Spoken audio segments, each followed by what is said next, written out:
When the sun comes up on America, across open fields, small towns, and city streets, a new day begins. And here, we rise with it. This is where hard work meets headlines, where truth matters, and America wakes up informed. An interesting week. They all are. This is your country. This is your morning. This is Daybreak with Steve and Ivy Gruber. America, let's do it together. Love you, Ivy. Love you too. And it starts right now. All right, welcome to Daybreak as we kick off another day here, fighting for you from the foxhole of freedom, digging deeper to find all the facts wherever the truth shall lead. Three big things this hour. Number one, once again, where is Mitch McConnell? Some people say they've spoken to him, and yet there is still no actual update on his health almost a month into his hospitalization following a heart attack where he was non-responsive. Number two, it seems President Trump has finally run out of patience dealing with the back and forth dishonest behavior of Iran. We'll keep an eye on that. And number three, time to dig deep. Tyler Robinson, a left-wing lunatic, if nothing else, in my opinion, is sitting through his preliminary trial this week in Utah as a judge weighs the evidence that he murdered Charlie Kirk last year and determines whether the case will continue forward. Newsflash, it will. Utah State Bureau of Investigation agent Brian Davis testified yesterday that Tyler Robinson did indeed turn himself in around 9 o'clock the night after Charlie was killed. Listen to this. The reason you went down there was you had been told that an individual wanted to turn themselves in. That's correct. Did you observe that individual? I did. And where was that person at the time? So when we arrived, we went into the room that we were in. It was one of their office, the cubicles there. On the wall, there was a television monitor where I viewed an individual on that screen that was sitting in one of the soft interview rooms. That room was equipped with audio-video recording device, and so I observed him on that screen at that time. Were you aware, or did you become aware what time that individual arrived at Washington County Sheriff's Office? I was told he arrived there about 9 p.m. that evening. And was he with anybody else? He had been, he'd come there with his parents and a family friend. Did you speak with this individual that we've been talking about? Yes, I did. Did you get his name? Yes, we obtained his name and date of birth. What was his name? Tyler Robinson. Did he tell you that himself? He did. And there you have it. And that's just one little part, because if that's not enough, the rest of the evidence has been absolutely overwhelming. And not just overwhelming, but a direct contradiction to the countless unsubstantiated claims made by those who think anyone but Tyler is responsible for killing Charlie. I'm repeating myself because my position has never wavered about who killed Charlie and how. And so far, all evidence continues to point to Tyler Robinson killing Charlie Kirk, for obvious reasons already outlined in the weeks following Charlie's death. Robinson was a radicalized leftist who lived with his transgender boyfriend. He spent much of his time on Reddit and Discord hellholes where he became convinced that conservatives like Charlie deserved to die. The casings on his spent cartridges were etched with messages like, "Hey, fascist, catch," and other popular leftist phrases. It's why Tyler Robinson's defense team tried to block a statement about Turning Point USA's beliefs from being entered into evidence. Listen to the defense. Why TPUSA exists, what its founding beliefs are, what its leaders' beliefs are, what Mr. Engelhardt believes Christianity is or is not relevant. And that's why we think it should not be received into evidence. Yeah, it's extremely relevant. And they don't want a jury to make the very clear connection between Tyler Robinson's twisted beliefs and his apparent motives against Turning Point's beliefs as well. Robinson is not a healthy individual, that much quite clear. It's not a hard thing to peg him as a cold-blooded assassin. Outlets reported him laughing with his attorney before the hearing started, just feet away from Erica Kirk and Charlie's family. He doesn't care. He has no remorse, which is why it's important that he faces the consequences of his actions, which could include the death penalty. It's important that leftist lunatics don't see one of their peers get away with such evil. It's important that a handful of podcasters don't let this kind of radicalism slide as they try to find some other convoluted explanation, any other explanation, again with zero evidence. I'm not looking for a fight with any of these podcasters, but I am going to set the record straight as we see piece after piece of evidence pile up against Robinson. Prosecutors played never-before-seen footage, not seen in public anyway, of Tyler Robinson on Utah Valley University's campus at least four times the day that Charlie was killed. Some claimed recently he'd never been to UVU. Wrong 4 times over, at least. Robinson was not a student there. He had to drive over 4 hours to the scene of the crime. For what other reason than to shoot someone he saw as his nemesis? Watch this. You believe this is Mr. Robinson returning to campus? I do, yes. Okay. And why do you believe it's Mr. Robinson? The shoes are the same, and the images that we have are from my viewing and seeing Mr. Robinson on the video, it's the same person. Now, what do we see? So it's Mr. Robinson coming up the stairs of the parking structure. Again, he seems to be having issues walking.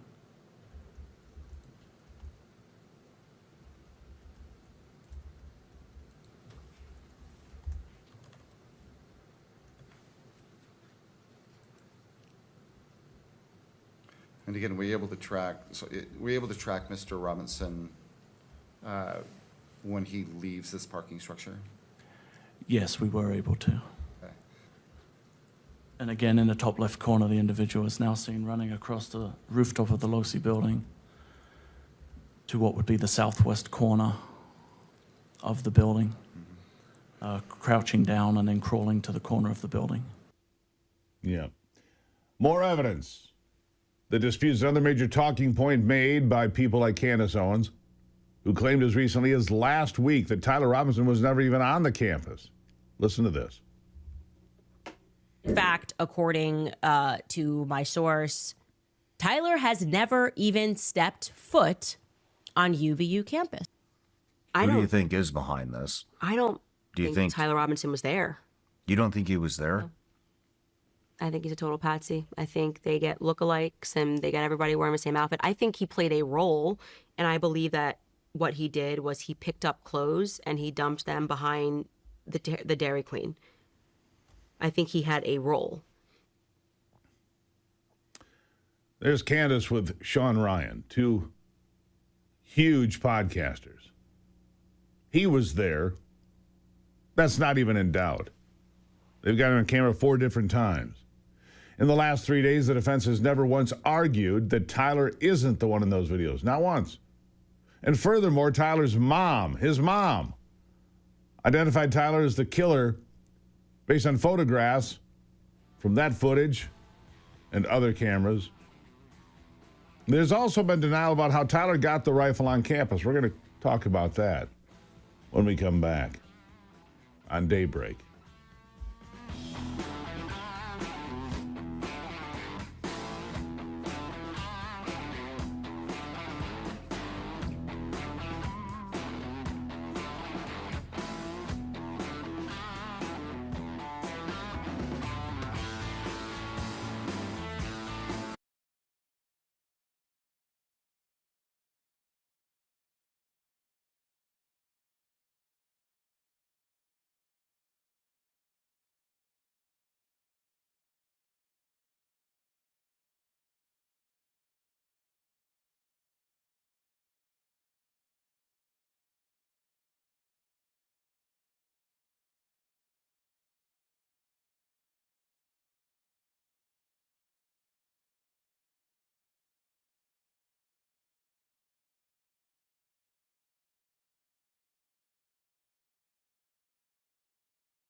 Back at it here on Daybreak, the relentless pursuit of truth. All right, there's been a lot of denial over how Tyler Robinson got the rifle onto campus to shoot Charlie Kirk. Whether or not it was in his pant leg hidden. And if it were, how would he walk and go upstairs with it, which is what we see in the surveillance footage. Well, someone on the internet, Matt Kester, demonstrated just how this could be done. And it looks remarkably like the surveillance footage. Here's the demonstration.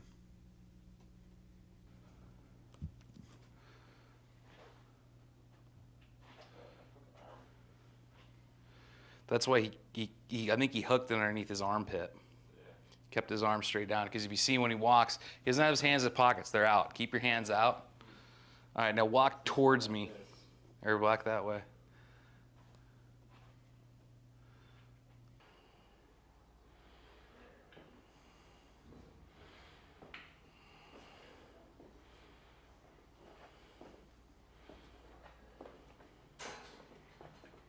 All right, let's try it.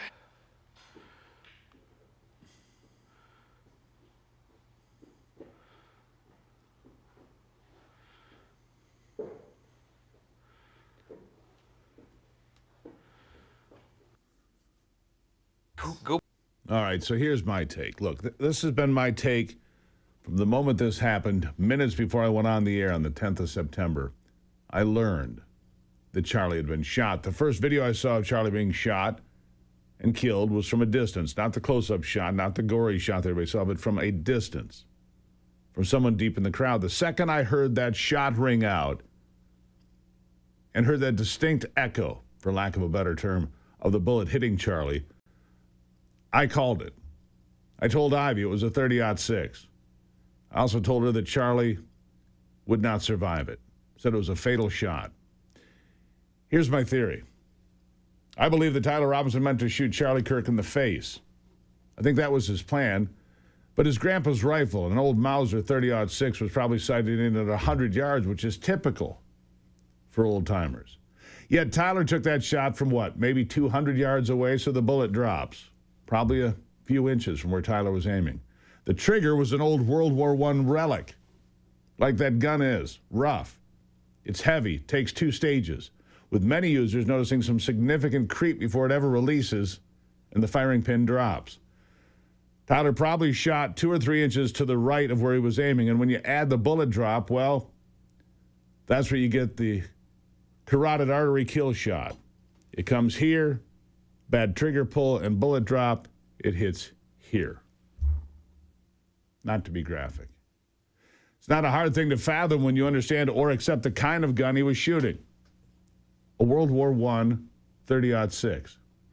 A lot of people want to know what I think about the lack of an exit wound, and many analysts have concluded that the bullet probably clipped his clavicle, maybe, where it fragmented and then lodged in his spine, which would be consistent with the fragmented pieces that were recovered from his body. It would also explain how Charlie convulsed with his arms up and hooked. Spine shot. We don't know yet what kind of bullet Tyler fired. For all we know, it might have been just as old as the gun, and not near as modern as the kind of bullets you might buy today. Either way, the lack of an exit wound is not enough of a problem to jump to the conclusion that Israel blew him up with a rigged microphone. That's for sure. And the prosecution confirmed that the coroner listed a single gunshot wound to the neck as the cause of death. Here it is. Yeah. And would you mind relating what the doctor reports as the manner of death? Yes, I misspoke. It does say homicide. And then the immediate cause of death? Gunshot wound of the neck. Nothing further, Judge. A gunshot wound to the neck. Outlets also reporting the prosecution showed the judge videos of the exact moment that the bullet entered Charlie's neck. So there goes the theory that Charlie was wearing a rigged exploding microphone that blew him up courtesy of Israel. Those same theorists continue to laugh at the idea that Tyler Robinson would be able to scale the roof of the building that he shot Charlie from. Candace Owens has acted like it would take Spider-Man to do such a thing. Here she is. Do you believe that it is now most likely that Tyler Robinson killed Charlie Kirk? Absolutely not. I haven't seen one piece of compelling evidence that Tyler Robinson scaled the rooftops like Spider-Man on a college campus that he didn't go to, and fired one shot, a magic bullet shot, and killed Charlie Kirk. Yeah. The reality is you don't have to be Spider-Man to get to the roof of that building. You just need to be able to walk up some stairs and get over a small guardrail. Listen to this. Top. Do you know how to gain access to the rooftop of the LOSI building? Yes, there's actually an outside stairway right here that comes up. It's going to be just to the south of LOSI building. There's a red pathway right directly in the middle of the picture. Off to the south of that, on the left side of the picture, is an outdoor stairway. Is that open to the public? It is. And how would someone access the roof from that stairway? If they came up, they would put them right here on this pathway that goes between the LOSI Center and down towards the computer science building. There's a red pathway. There's actually a little handrail, like a little guardrail, probably about a couple feet high, that somebody could jump over. Yeah. You could do that. I could do that. So could Tyler. But the deniers are having to grasp at straws to convince you it's anyone else but Tyler. The evidence points to Tyler Robinson. There's no evidence of anyone else. The defense team hasn't even tried to argue there's anybody else. Candace and others keep saying they haven't seen any piece of evidence to that. Well, I've got a news flash for you. A podcaster isn't entitled to every piece of evidence that the state has, no matter how famous you are. So before we try to destroy and ruin a grieving widow and an organization that has done more for the conservative cause than any other in recent memory, let's wait out the actual evidence, get the facts. If you're pissed at me for relying on actual evidence, so be it. And it is what I believe until there is irrefutable evidence to the contrary, and a bit of caution for you. Don't believe everything you hear on podcasts. I shouldn't have to tell you that, but it seems some folks actually need to hear it. The facts are the facts. And the defense team, no objections. None. That's the monologue. And this is Daybreak.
Well, the man accused of raping one of his girlfriends 5 years ago, of sporting a Nazi tattoo for 18 years, of making fun of Purple Heart recipients, the Democrat nominee to be the next U.S. Senator in Maine has dropped out. Graham Plattner made the announcement yesterday. Here it is. And I also feel an immense amount of responsibility to everyone who has worked so hard to get us to where we are.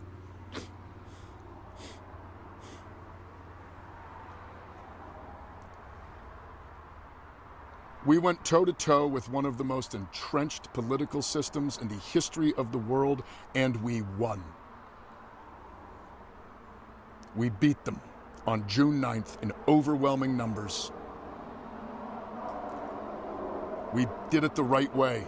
We built a campaign. We engaged in electoral politics. We motivated people. We banded together. We did it the way that we were told we are supposed to make change. And we won. And now they are not going to let us have it. Not if it's me. and so we're suspending campaign operations. I want to make clear, though, I intend to file my paperwork to withdraw.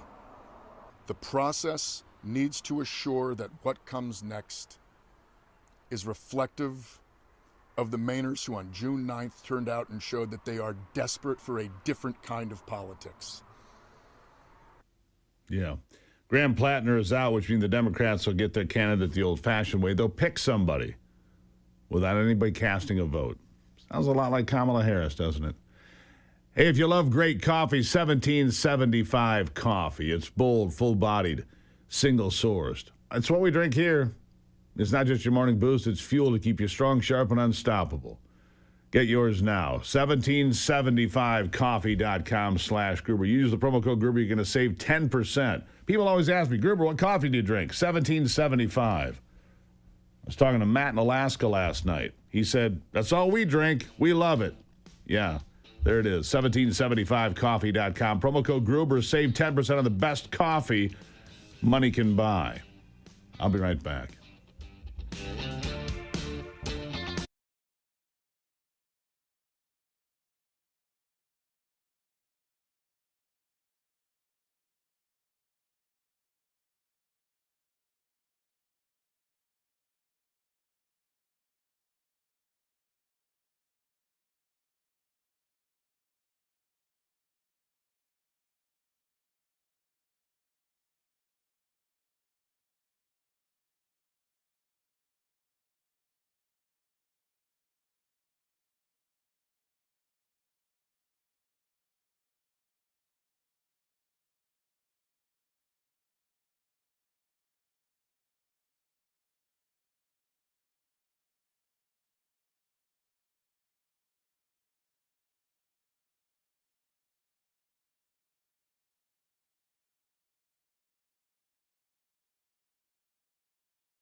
All right, welcome back. You know, it just seems like such a strange thing that we have to debate citizenship. You know, citizenship is supposed to mean something.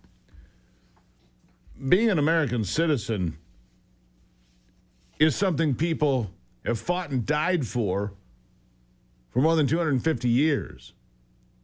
It's something people die for every day trying just to get here, legally or illegally. It's supposed to mean something to be a citizen. And yet it's diminished by people who want certain political power. They want to count non-citizens and any breathing human being for a census. Non-citizens, they want those folks to vote as if they have a stake in this thing we call America. Josh Finley is the Texas Public Policy Foundation's National Education Protection Director. He's also an election lawyer. Josh, good morning. Good morning. It's great to be with you. So when did citizenship become so irrelevant to Democrats and to progressives? When did citizenship become optional? It became optional when they needed non-citizens to start winning elections. When the American public decided that Democrat policies weren't good enough, that it doesn't help them in their day-to-day lives like they'd sold for decades, they decided that they needed non-citizens voting in elections to help push them over the edge. And that's why we're seeing so many outrageous, just outlandish policies across the country popping up, trying to allow non-citizens to vote in our elections. You also get outlandish and outrageous candidates. Graham Plattner dropped out yesterday, as you know, but you still have Tallarico. You still have Abdul El Sayed, another progressive socialist. This democratic socialist thing, this Democrat thing is a flag. It's a distraction. They're not democratic at all. These people want full-blown socialism. They want to come to your house, Josh, and take your money and then go down the street and give it to somebody else. In fact, they might want to just take your whole house and give it to somebody else. What about Graham Plattner dropping out? What kind of damage do you think he did? Because obviously he's infamous now. Well, he absolutely is. Look, Graham Plattner is a terrible person. So I don't in any way, shape, or form want to defend his candidacy. But if I were a Democrat, I'd be concerned right now. This is the second time in as many years that the will of the people have spoken, that they voted for a candidate, and the establishment has gone in afterwards, removed that candidate, and placed their own person in their stead. This is not good for democracy. And Graham Plattner is a terrible person, more than likely would have been a terrible candidate. But we have elections for a reason. And this is just a continuous pattern of Democrats showing that elections don't matter, that the ends justify the means. And this is why we've been fighting the left on election integrity for years now, because elections just don't matter to them. Oh, they matter. I don't mean to be contrary. Elections matter to them a lot. Too much, in fact, I might add. That's why they play these games. Am I wrong? Well, no, you're right about that. Let's just say a fair process doesn't matter. Elections matter to them tremendously. I mean, we all know that every good policy, you have to win elections before you can implement any good policy. How damaging was the Supreme Court decision on election day or election season? And what can be done to fix that? Because the idea that California can sit there, for example, and I wrote an article 15 years ago now that I published that said California was stealing power by way of counting illegals. That was 15 years ago. And my estimates back then, if you think that there are about 750,000 people per congressional seat, roughly, they had 7 seats then they didn't deserve, which means that other states are being disenfranchised by the theft by California. That's still happening, isn't it? It is, and it's terrible. That Supreme Court decision was a bad decision for confidence in the election process. California's rules are some of these outrageous rules that we just talked about. They received over 331,000 ballots after Election Day in that race. In 2024, it took them 38 days to finish counting the ballots. That is a disaster for trust in the election process. It leads to questions like we saw, precincts going 100% for the second place candidate. It just leads to doubt in the process, and this is unnecessary. Plenty of states receive their ballots and process them on time. The Supreme Court defending bad election practices is a wrong decision, and it's bad for confidence in the election process. So what can we do here? I mean, there's a lot of things. Birthright citizenship, they got wrong as well. And if you haven't seen the stories, folks, down on the southern border now and in Mexico, there are giant billboards along the road saying, hey, here's your $4,000 birth package to go to America to have a child so it can be an American. I mean, what a horrible decision. Amy Coney Barrett might have been a worse decision by the president, the worst that he made. Heritage Foundation, I'd like to get them on speed dial and say, what the hell? Because they pushed this individual. But what can we do from here? We need to protect elections. We need to make sure that citizenship is an honor, a privilege, not a right. Every person on the planet doesn't deserve to be an American citizen. I'm sorry. It doesn't work that way. What can we do at this point? Well, you're exactly right about that. So a couple of things. First of all, citizenship is not for sale, and it shouldn't be for sale. The president said that best in regards to those campaigns down on the southern border. But look, apparently it's in the hands of the states now, according to the Supreme Court. And there are things that states can do. You know, out in Los Angeles, the city just passed an ordinance paving the way for non-citizens to vote in city elections. States need to outlaw non-citizens voting. 80% of Americans across the board, Republican, Democrat, doesn't matter, think voting should only be done by American citizens.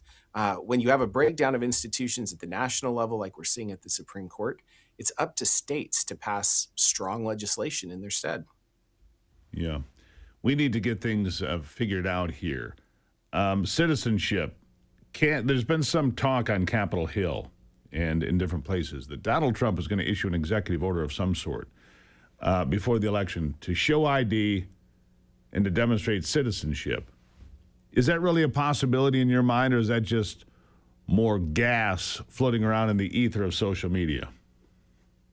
Well, it's definitely a possibility, and I think it needs to be done. He needs to put states on record that refuse to ask for these basic requirements, but ultimately enforcement is the issue here, right? An executive order is going to be challenged in court almost as soon as it comes out, especially on these issues. One of the downside of the Watson Supreme Court case that we just talked about is that it reinforces the right that states have tremendous power over their own election laws. And there's nothing illegal about running bad elections, apparently. And we know there are going to be states that do that. Look, the left tries to sell this myth that this ID requirement is going to be burdensome. It's going to be onerous. It's the same ID requirement that you have for buying a beer at the corner store. That's what Congressman Brian Steinway says, who is sponsoring the Save America Act. This is not a new requirement. Implementation may not be perfect by the midterms, but it would be better than what a lot of states have right now. That's a fact. Josh, good talking to you today. We're going to keep watching it because it matters and citizenship matters, sir. Thank you. Thank you. Today's episode brought to you in part by PuroClean's Veterans Initiative, PuroVet. Veterans, if you're ready to be your own boss, now's the time. Join a trusted brand and serve your community in a new way. 855-PuroVet or PuroVet.com. Find out more. If you're a veteran, get to the front of the line, own a franchise in PuroClean. It's a multi-billion-dollar industry. The restoration business is big, and you can be part of it. If you're a veteran, you can be part of it faster. PuroVet.com. Check it out, PuroVet.com. I'll be back on Daybreak.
Welcome back to the program. A couple of days out now from the 4th of July, Independence Day weekend. I don't know what you did. We spent a lot of time outside, on the boat, surfing, wakeboarding, all of that stuff. It really takes it out of you. My family has a secret weapon. It's called longevity. The kids take it before we go boating. They take it afterwards. It's great for all sorts of people because it really gets you going again. I don't care if you're 8 years old or 80 years old. This is a product you're going to love. We use it here in this house every day. Joining me, Joe Reek, Vice President of Sales at Longevity, to tell you more about it. Joe, good morning. Hey, good morning, Steve. And that's a perfect introduction to it. You know, longevity helps you go out and do those fun activities. I love it. Absolutely. Well, you know, I look at people and I admire these people. I'll see somebody who's obviously older. And when I say older, I mean like 80. And they're out riding their bike. They're walking the dog. They're getting it with a little pep step and they're moving. That's who I want to be, Joe. I don't want to be one of these people that's humped over and struggling around at 65 years of age. I want to be strong and productive and have a great life. And look, longevity, we use it in this house every day.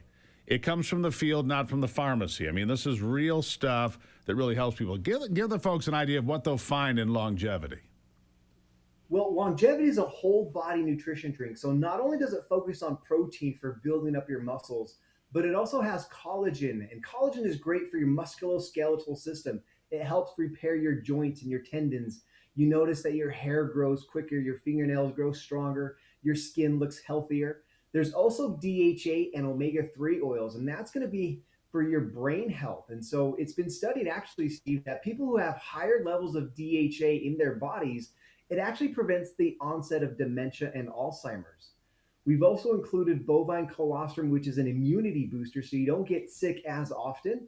And the nice thing about longevity too, Steve, is that it's made with 22 natural vitamins and minerals. And I love reading these vitamins and minerals. So these are words you can actually read. So this is where we get our nutrition from in longevity. We get it from broccoli, spinach, kale, pumpkin, sweet potato, sunflower seed, kelp, maitake, and shiitake mushrooms. And this is a drink that you can add in with, you mix it with water, you can mix it with milk, you can put it in with your smoothies. And it's just a once a day drink that you take that gives your body everything that you need. So you don't have to take all the different nutritional pills, all the different bottles that you have to take every morning to choke down those big horse pills. This is a very, very smooth, easy to mix drink. And at the end of the day, it just tastes delicious. And so it's very, very good, very, very healthy for you as well. Yeah.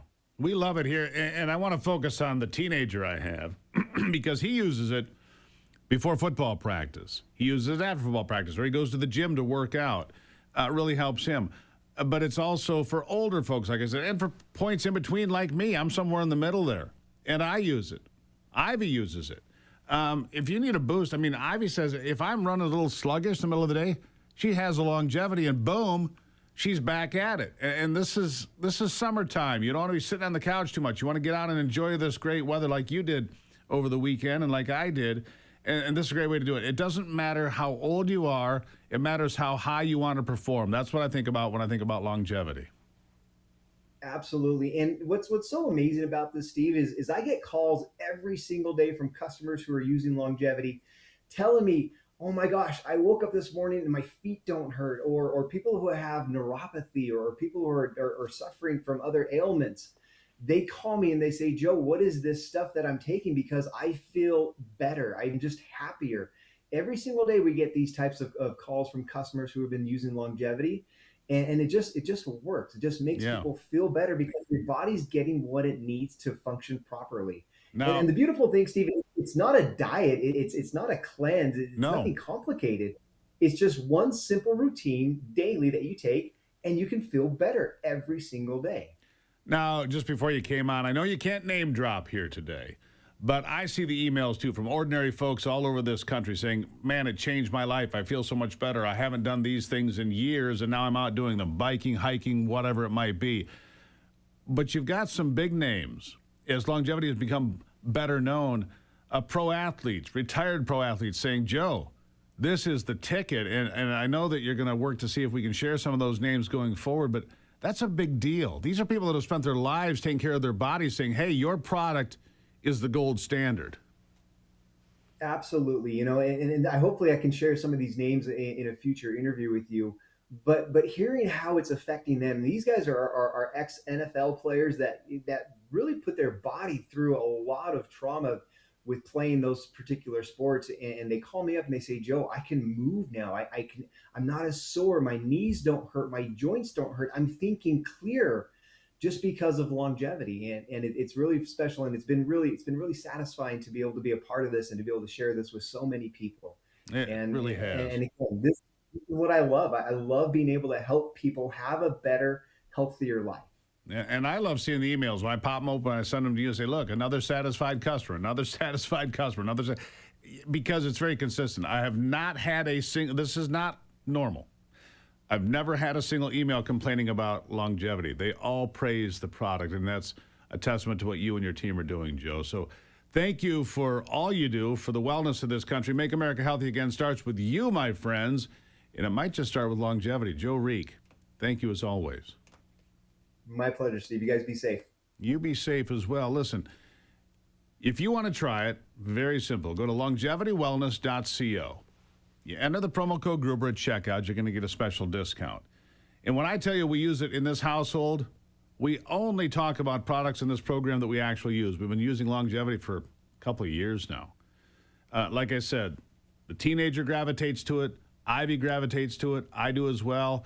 Anthony sneaks in and gets a mug full of that and runs out the door cackling and laughing. So longevitywellness.co. Enter the promo code Gruber at checkout for a special discount. You will be very glad you did. And when you are satisfied, do send me an email, stevegruber.com. I want to hear your story. I want to hear how it helped you. stevegruber.com, the place to send emails every day. I read them all and respond to as many as I can. longevitywellness.co. Promo code is Gruber. You're going to love this product. You are. I'll be right back on Daybreak.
Here's a little bit of good news for you, talking about election security as we've been discussing this hour. A federal judge in Florida ordered the Department of Homeland Security to restore key features of its systematic alien verification and entitlement system, including Social Security number search and bulk upload capabilities that states use to verify citizenship and immigration status for voter rolls. So the voter verification system is back in Florida. Not too worried about Florida. Hopefully it can get put back in place in places like California and elsewhere, right? That's what we need. We need the big states, the big blue states who we don't trust, to get their act together. Back in June, a U.S. district judge from D.C. vacated the SAVE modifications, but they're back now. So, look, every day we make a couple of steps toward better elections. Different states, usually the red states, put into place limiting mail-in ballots, limiting how many days you can count ballots. It's the big states like California, Illinois, New York that continue to play fast and loose with what should be common sense. You know that. I know that. All right, I've told you about GhostBed. I'm going to tell you one more time. I got a call. I was talking to the guy from Homer, Alaska yesterday, Matt, who I've gotten to know a little bit. He's up watching this program. Good morning, Matt.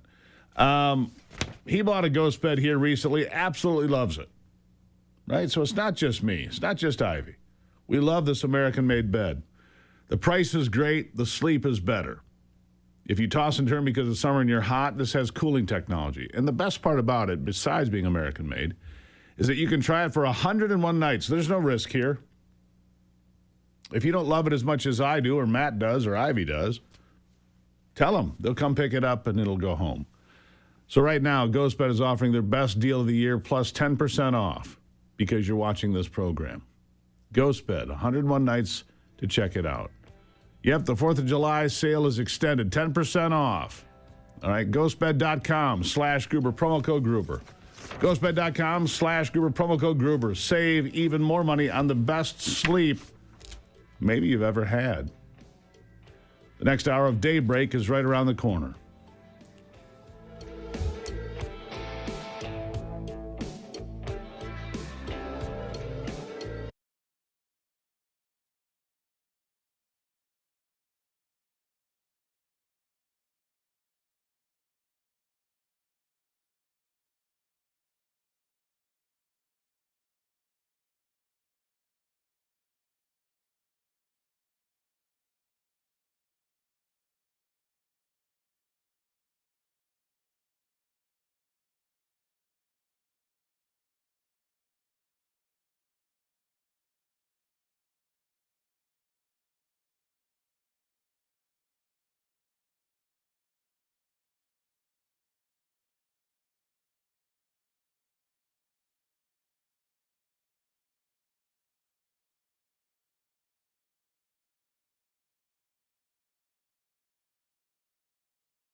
America's awake, and we're just getting started. The headlines that matter, the stories they won't tell you, and the voices fighting to be heard. This is your country, your morning, your daybreak with Steve and Ivy Gruber. A new hour starts right now on Real America's Voice. All right, welcome back to it. Hour number 2 here on Daybreak for a Thursday. Nice to see you here today. Fighting for you from the Foxhole Freedom, the relentless pursuit of truth, actual truth, not just something I dreamed up. Here are 3 big things this hour. Number 1, once again, where is Mitch McConnell? Some people say they've spoken to him, and yet there's no actual update on his health. Is he there? Is he responsive? Number 2, the campaign of Graham Plattner has imploded. He is out. So that means the Democrats will do what they always do. They'll just pick somebody, even though they got 0 votes. And number 3, the sweep of communism across America being spread by people like Graham Plattner, Abdul El Sayed, Tallarico in Texas, and all over the place. Got to be clear on the point that it is a serious threat. It is a serious threat. I believe that for years. Ivy and I have talked about it many, many times. She's here to discuss it with me today as well. Ivy, good morning. Good morning. I want to share with you a comment from President Trump.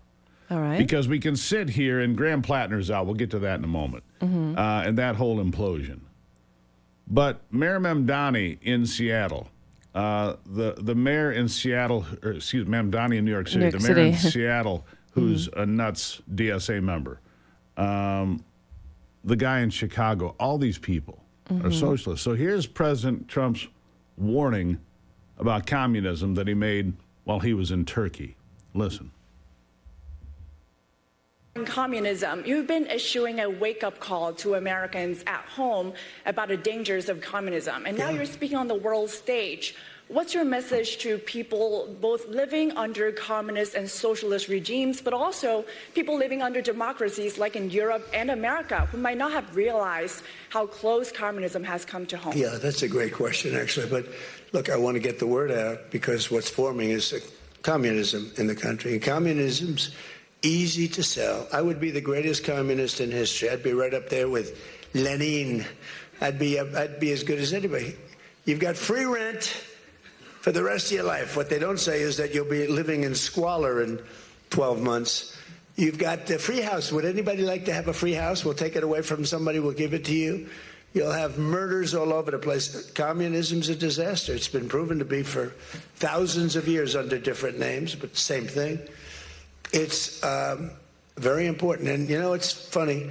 One of the reasons I do so well with Hispanic people, I set a record, Republicans. I get great numbers for the election, helped me get elected in a landslide, the Hispanics, because a lot of them came from countries that were essentially communist. You know, whether you call them radical socialist or communist is not that much, but there's a little difference. When they say social democrats, we're social democrats, it sounds so nice. It's not nice. It's a very dangerous term. So I do talk about it, and I talk about it on TikTok, and I talk about it everywhere. I talk about it here. And you're right, it has become international, but it's never worked, and it's not going to work. It's never worked. He said you end up with poverty, death, despair, all of it. Right. It's never worked. And so I want to be clear when we talk about this. Yeah, I make fun of these candidates because they're nuts. Mm-hmm. But just because they're nuts doesn't mean they're not a real threat. I'll take Adolf Hitler, for an example. It takes one really crazy person to create all sorts of destruction. Well, there certainly is a rise of communism in America. And they, you know, I actually saw an interesting meme. It was like 2 piles of poo. And one it said communism. And the other one said democratic socialism and it was poo with sprinkles on top.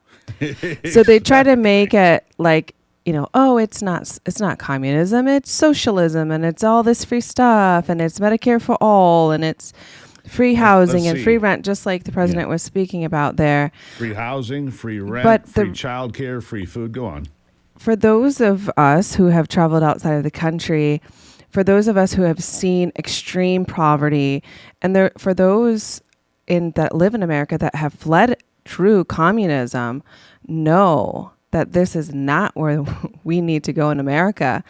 And and they're probably looking at it fearfully, going, why in the world do you think that this is what we need here? This is the freest country on earth, and you want to bring in, the least free, communism being that, and total control by the government, and giving, taking from the rich to give to the poor, which, you might think that, oh, that sounds like a great idea for these folks. I wonder if he'll realize that the top 1% who they attack, tax the rich, make them pay their fair share. The top 1% of this country pay more than 40% of federal tax. Right. 1% of the people pay. Is that fair? Wow. I mean, they always talk about fairness and, all these different things, and the downtrodden and the working class. Capitalism has lifted the working class in this country and around the world and in Western civilization more than it ever gets raised anywhere else. Right. Well, it's, what people don't realize is that these big organizations, or they have their owners who put in all of their money and effort and time and, brain power, and they took the risks.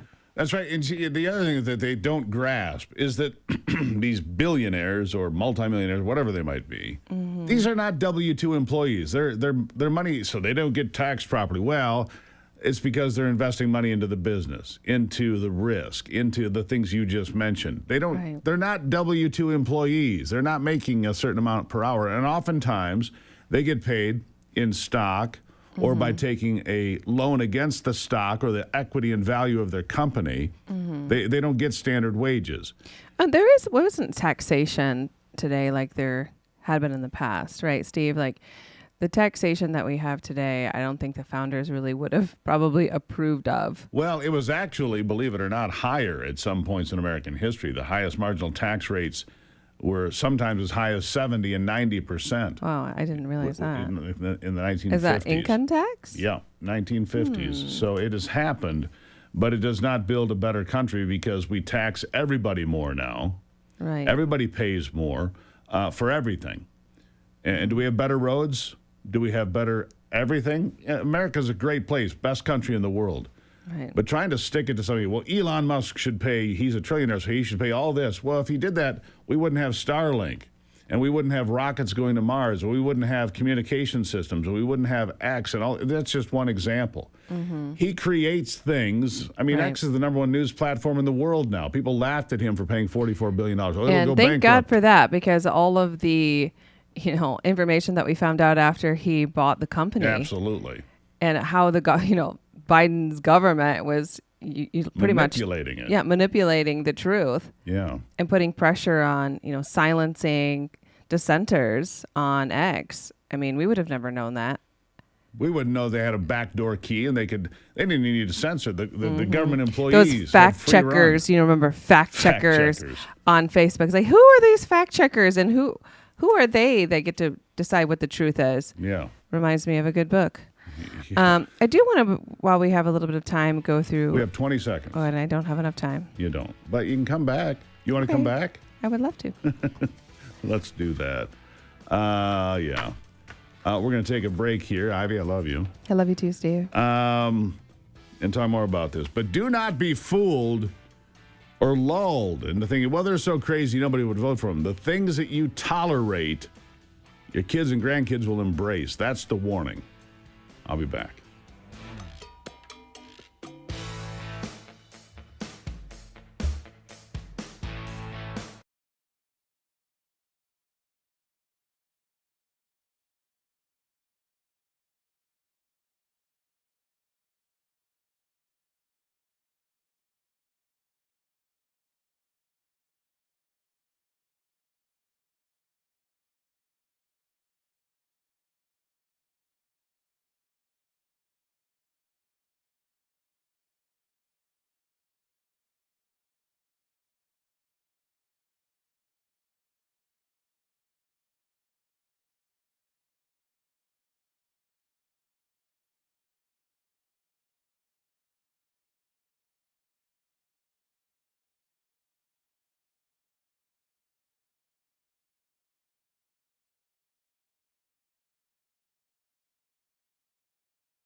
Let's dig deeper into one of those Supreme Court decisions handed down recently. This one on campaign finance.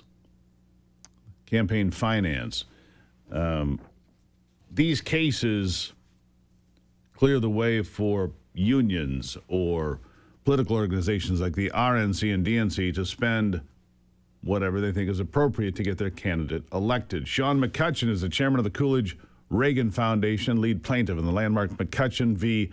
FEC case. Sean, good morning. Good morning. How are you? I'm well. So tell us the position and the finding in this case so we can start with the facts. Well, this was another campaign finance case, NRSC versus FEC, in a series of cases, and it was a big win for the First Amendment that eliminated coordination between the political parties and the Senate, the federal candidates. So now that gives them more flexibility in communications, ad buys, general campaign operations. In other words, they can coordinate. So a political action committee, a PAC, can coordinate with campaigns now, which has previously been restricted greatly. Is that what you're telling me? Yes, sir. That's correct. The coordination between parties and candidates, the laws concerning that have been eliminated. So now they can talk, share polling data, run ads together, messaging, basic coordination. Before they had to, act like they couldn't talk to each other, had to keep a distance and all that stuff. Kind of crazy, really, in politics. So we're glad to see that go. That was it's some of the last parts of McCain-Feingold, or the Bipartisan Campaign Reform Act. Basically, this eliminates what's left of it. It's in addition to Citizens United. I think that goes back to 2010 when it comes to campaign finance and so forth. The Supreme Court saying they can spend money. Go ahead. The Citizens United is more on super PACs. This is concerning PACs, parties, and hard money, as we call it. The NRSC versus FEC is hard money. So explain the difference between hard money and soft money. Well, as outlined in my case, it's about the disclosure. Hard money is fully disclosed and reported, and it's subject to base limits. And it's basically where contributors contribute to parties, PACs, and candidates. And that is called hard money, and it's fully disclosed. And it's, in my view, the best money in politics. So for the people that say, look, there's way too much money in politics, and somebody who has a lot of money can basically buy an election, that is the objection. What do you say to those folks? Well, the important thing is disclosure and where the money is coming from, more so than there's tremendous amounts of money in politics, and there always has been and will be. But all the base limit laws are still in place, so it's not exactly true that one donor could finance an entire campaign in terms of hard money. And also the corruption laws and bribery laws and all those laws are still in place. So coordination is just basically how we're going to run the campaign. So, but on this point, if I'm a billionaire, full disclosure, I'm not. But if I were a billionaire, you're on your way to be. Yeah, I'm on my way. I'm working on my second billion now because the first billion's taken so long to accumulate. If I were a billionaire and I wanted to spend $100 million on a campaign, why should I be limited? And why should I, as an individual, be limited to the amount of money I can give to any one of those things, party, PAC, or candidate? Why, based on the First Amendment, based on these arguments, why should I be limited at all? Well, as one of the things resulting from my case was a definition of corruption, okay? That what the court has said over and over again, the only reason that we can limit the only reason that Congress or the government could limit First Amendment freedom is to, stop corruption or the appearance of corruption. Now, the question was, what is corruption? And my case, McCutcheon FEC, that I brought over a decade ago, defined that to be quid pro quo corruption. So that's the only legitimate interest the government has. So we have base limits in effect, which is basically how much a single individual can give to a campaign. But other than that, there's no reason at this point, and that's basically saying what the case that was just won says, that these esoteric ideas that somehow recognition or access is corruption or not true, or what some bureaucrats or Congress people think corruption might occur. Those aren't good. That's not good enough. It has to be real corruption. So a corporation, what's the limit on what a corporation could give to the DNC or the RNC? Well, hard money they can't give any. So hard money is from private individual donors. That's the corporations can donate to super PACs. So that's what you're and the talking limit about. Is there a limit there now, or is it wide open? Wide open for the super PACs. It's Right. The limit's 0 for regular campaigns. All right. The individual limit to a super PAC. To a super PAC is unlimited, and that's what the billionaires would do to fully Right. answer your original question. They would still work in super PACs, which can't coordinate with campaigns. So that's why this FEC case, that NRSC versus FEC, allows the parties, political parties like NRSC, RNC, DNC, to coordinate directly with candidates. But super PACs still can't do that. There you have it. Trying to sort it out. Details. The devil is always in the details. Sean McCutcheon, thank you for being here. Thank you very much. I appreciate you. All right. Mm-hmm. Trying to get an understanding and have it explained so we all understand. It's the job here sometimes. I'll take a break. This is Daybreak.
All right, back to it now. If you missed it, Graham Plattner is out. He finally threw in the towel. The guy sporting a Totenkopf tattoo, overlooked by Democrats. A guy who was accused of abusing his girlfriend's overlooked by his supporters in the Democrat Party. And then he gets accused by another Democrat of rape. That was finally enough. He's out, but he's not too happy about it. Listen. And I also feel an immense amount of responsibility to everyone who has worked so hard to get us to where we are.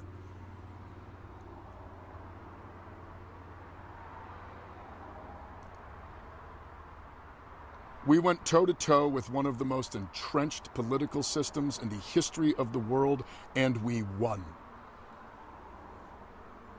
We beat them on June 9th in overwhelming numbers. We did it the right way. We built a campaign. We engaged in electoral politics. We motivated people. We banded together. We did it the way that we... Anyhow, he's angry. I wonder how many of his supporters are not going to participate now. Time will tell.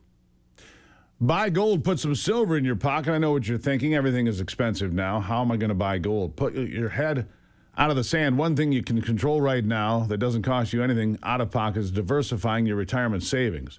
Birch Gold will help you convert an old 401k from a previous employer or an IRA into a physical IRA in gold. You know, something that's a hedge against inflation. And listen to this.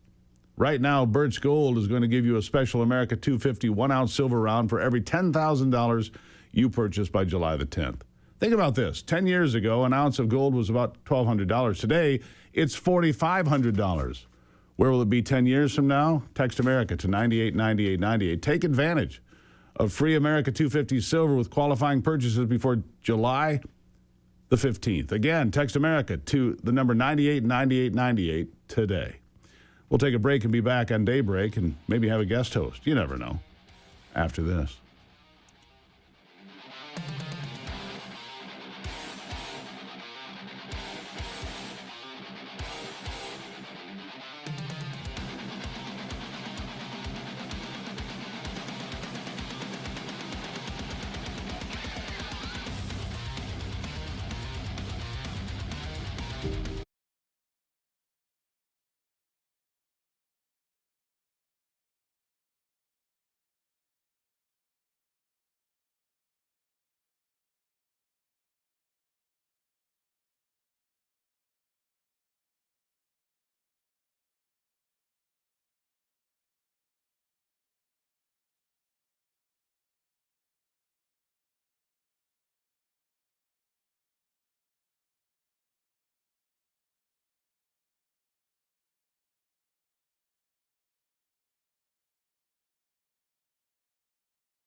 All right. Hey, nice to see you here today. Remember, you can always send me an email.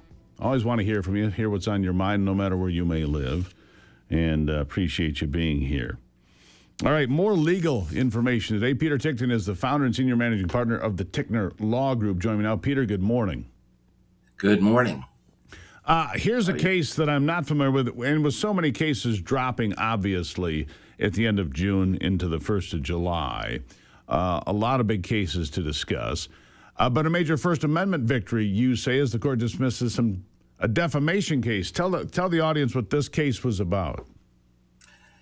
Yes, well, there's two cases that we had in terms of Joseph Altman. Joe is he's a real trooper. He's fighting the battle. He's fighting the war. He's a podcaster, and he's more aware of election fraud and what's been going on than most. Let me put it just that way. So, he did get he made certain comments about Coomer after the 2020 election. Eric Coomer was working for Dominion Hardware. What am I saying? Dominion Machines during the 2020 election. He was in charge of security and also product strategy. I'm not sure exactly what that means, but he did have access to the machines. And, these things that are supposed to be air-gapped were not air-gapped, and we know that through this. But before the election, there was a call that Joe Altman was on with different groups, and there was a fellow in this group that was identified as Eric from Dominion, and we don't know of any other Eric from Dominion other than Eric Coomer. And what he said was that Trump was not going to win the election. He's already taken care of that.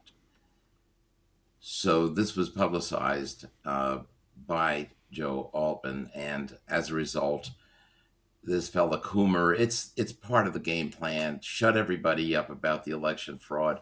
Sue everybody. Sue Mike Lindell. Sue the Trump campaign. Sue Jim Hoft. Sue Patrick Byrne. Sue Joe Altman. Sue everybody, so people learn that they have to keep their mouths shut and can't talk about the election fraud. So freeze them out. Basically, chill free speech. Just, we will do these things to you and we will wreck you. Keep your mouth shut.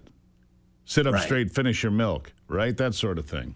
Right. This is why Rob Sigg is a brave man, because, he's doing what everyone should be doing. He's exposing these things. He didn't tell you you're not allowed to talk about election fraud, because, your channel is. In fact, if I may be so bold, Peter, I'm never told what I can or cannot talk about here, ever. I get to decide, and that's pretty rare anymore. I mean, even in places like Fox, they get told what they can say, what they can't say. Of course, all the left-leaning progressive networks have choke collars on as to what they can say and not say. I'm allowed to discuss anything I want here as long as I'm factual and accurate. But that's my standard, right? And they understand that. Go ahead. Yeah, even Newsmax will not talk about the election fraud. So, you're the leader. Thank God for Rob Sigg and for you and for people that have the guts to do what needs to be done. I actually think that mail-in ballots are the big problem here. I have for a long time. I think that mass mail-in ballots in California counting for 35 days, that's the biggest issue we face. No voter ID. Mass mail-in ballots coming from God only knows where, being delivered at midnight or 3 a.m. or whatever it is. That has always been and will continue to be the biggest problem of all. But go ahead. Okay, well, I disagree with you slightly. That is a big problem, so don't get me wrong. I understand. But the machines themselves are able to determine the outcome of the elections. This has started. The first election where this occurred was in August of 2004. Where Hugo Chavez was facing a recall. He was extremely unpopular.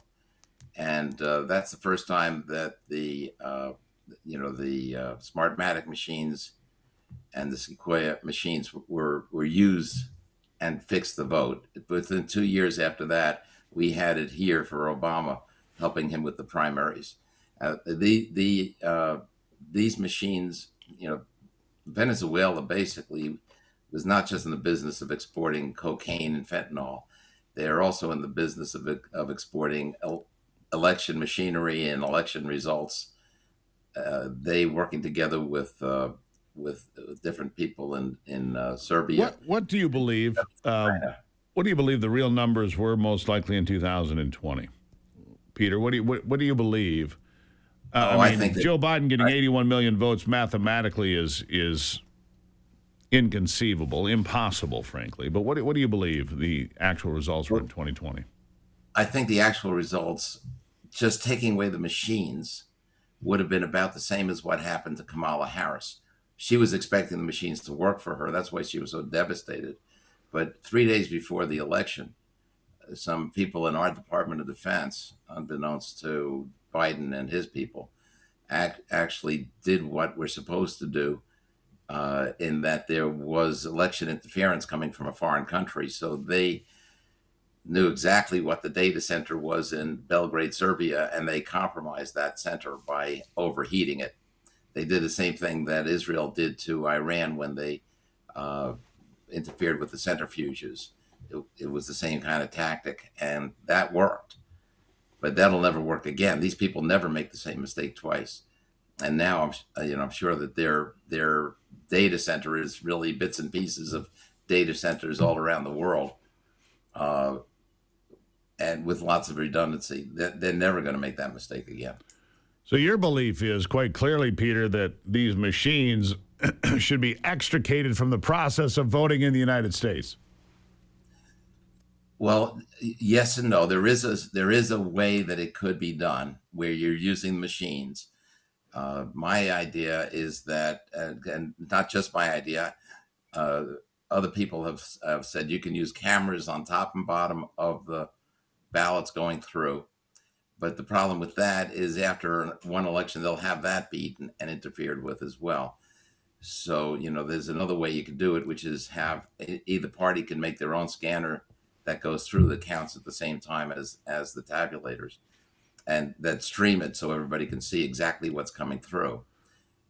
If each party does it, then even if one party, goes along with the fake counts of the tabulators, the other party would have a different result, and that would automatically trigger at least an investigation. Something's wrong if those numbers don't match.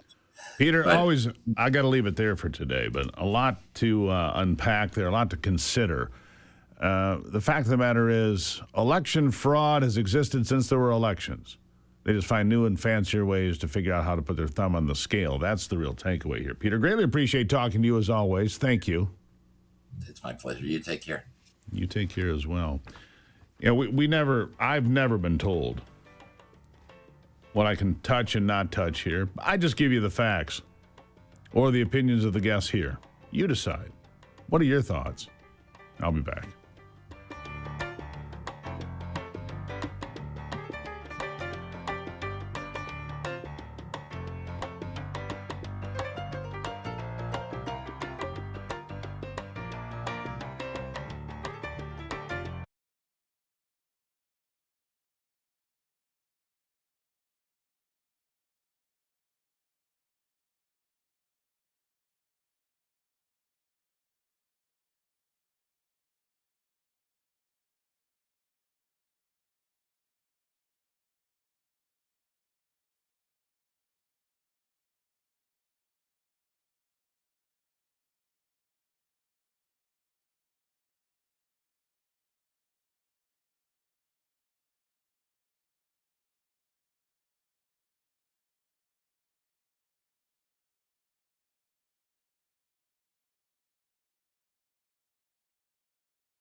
How much waste, fraud, and abuse can this country possibly have? You keep hearing more and more stories about $1 billion here, $1 billion there.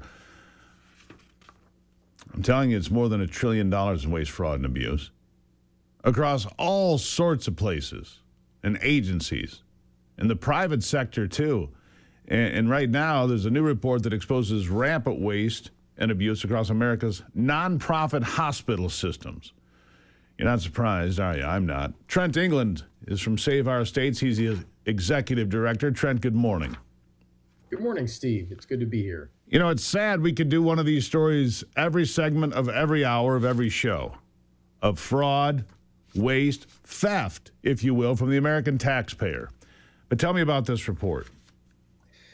Yeah, we looked at major nonprofit hospital systems. So these are the really big ones, Mayo Clinic, Cedars-Sinai, because they receive billions of dollars in benefits from taxpayers, starting with the fact that they're tax exempt. They qualify as charities, which I think we can get into that in a minute, perhaps, because it's very interesting that, if your local doctor is independent, he's an ordinary business. But these, billion-dollar health industries claim to be charities while spending tiny fractions of their revenue on charity care. But we notice that all of these institutions constantly claim that they don't have enough, that they need more from taxpayers, and yet they spend millions of dollars on executive pay, millions of dollars on expanding overseas, right? Things that don't benefit Americans at all, millions of dollars on advertising. So we started looking through all of this and found some really troubling trends where, these institutions that benefit so much from taxpayers that American patients rely on turn out to have priorities that I think would shock most Americans. And what you found here, I'm just looking at the list here, a quick look at the hospital systems and some of them that you looked at. This is not exclusive to blue states. It's blue and red states, because in Florida, you have the University of Miami Health System. In Ohio, the Cleveland Clinic. In Michigan, Henry Ford Health Systems. I mean, every state just about has one of these giant operations, and we're getting killed on it. Financially, that is, aren't we? That's right. And we get hurt in all kinds of ways, because these are the institutions that have been gobbling up smaller medical practices.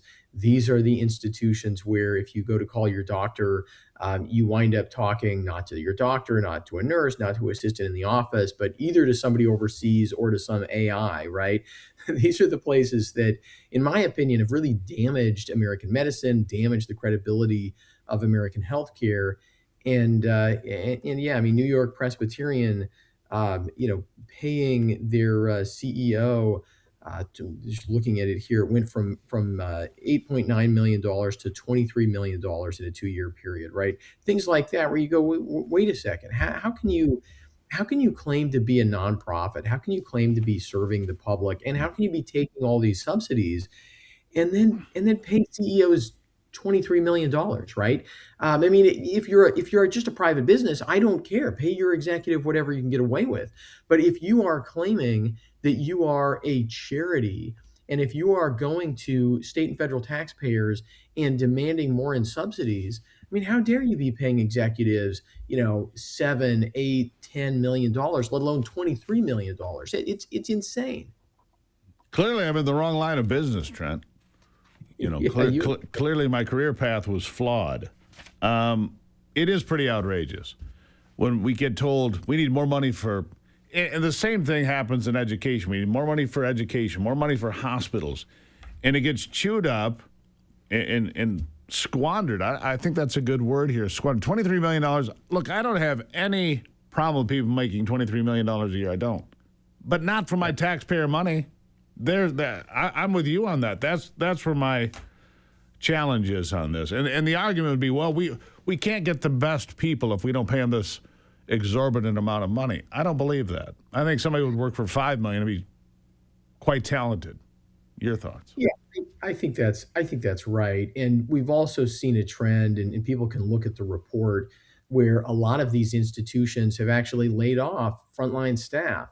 So they've made cuts to frontline staff. They've raised executive pay. They pay for all kinds of perks like, fancy social club memberships and things like that for their executives. They fly people around first class. And yet they're skimping on the frontline care that is supposedly what they're all about, right? So they're laying off nurses or getting in big labor disputes with their nurses and medical technicians. That certainly doesn't benefit patients. And then they use these disputes. They use their frontline staff, and this is exactly what we see in education, right? They use the teachers there. They use the nurses in healthcare to say, oh, look, we have to cut these people's pay. We need more subsidies, right? We need reimbursement rates to go up. We need more, programs like 340B that let them charge full price for drugs, but secretly behind the scenes pay these really deep discounts when the hospitals buy the drugs, right? So there's all kinds of ways that they really take patients and taxpayers to the cleaners. Well, they're gaming the system, Trent. That's what you tell me. And again, more attention to all of these things so that we can protect the American taxpayer. Stop shipping our money overseas. Stop shipping money to people who have not earned it. Stop funding things that are completely wasteful. Trent, England, greatly appreciate you being here. Yeah, thank you so much, Steve. Now, everyone, speaking of medicine, everyone knows the next medical crisis around the corner, whether it comes in the form of a winter storm or a pandemic or even a tick bite. That's where the Wellness Company comes in. The Wellness Company had doctors like Peter McCullough, regular guest in this program. Their doctors are medical professionals. You can trust their prescription line of medical kits are the gold standard. I have them on my shelf. You should have them on yours, whether it's the medical emergency kit, the contagion kit, the first aid kit, or the travel kit. These contain an assortment of life-saving medications and guidebooks to assist you in your time of need. Rest assured that everything you have is on your shelf, ready to go when you need it. Go to twc.health/Gruber today. twc.health/Gruber today and order. That's twc.health/Gruber today and order. Be prepared. Be as paranoid as a Boy Scout. I'll be right back.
All right, let's check in on sports with Brock Palmbush.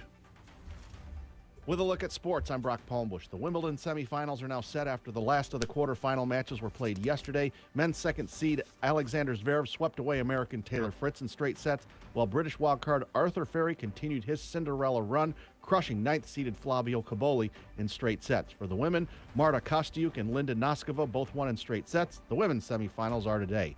A full schedule in Major League Baseball yesterday. American League winners included Toronto, Detroit, and the LA Angels. National League winners included Atlanta, Cincinnati, and San Diego. Future Hall of Fame pitcher Justin Verlander announced on social media yesterday that he will retire at the end of this season. The 43-year-old has spent parts of 14 seasons with the Detroit Tigers, the team that drafted him in the first round back in 2004.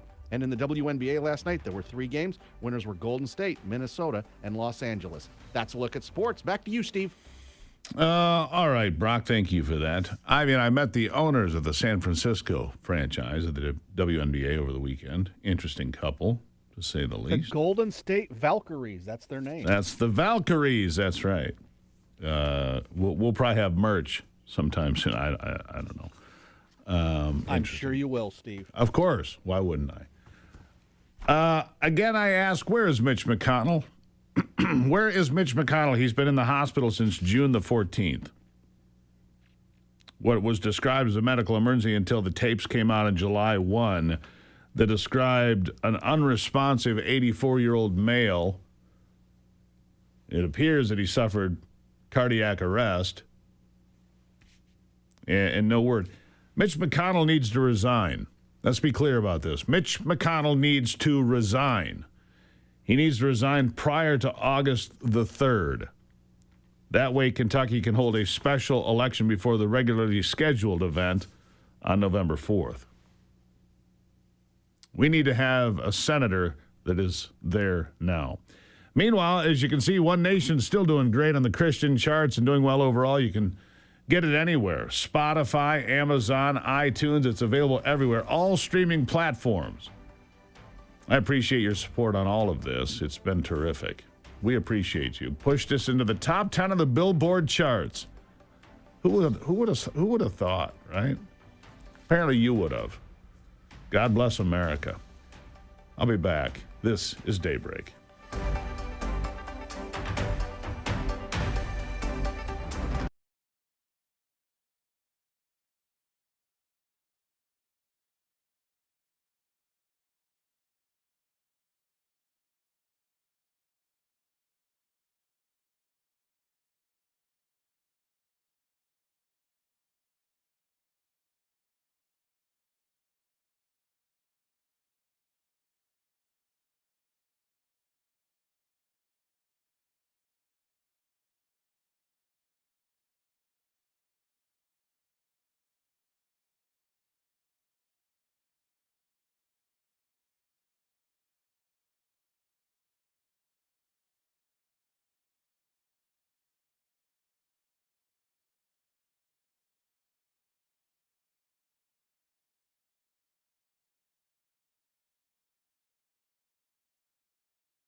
America's awake, and we're just getting started.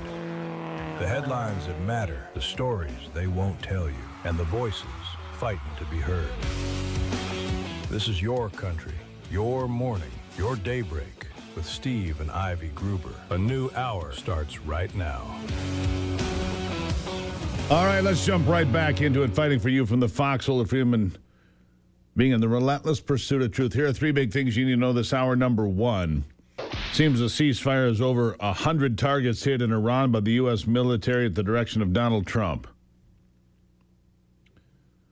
And we'll see how that plays out.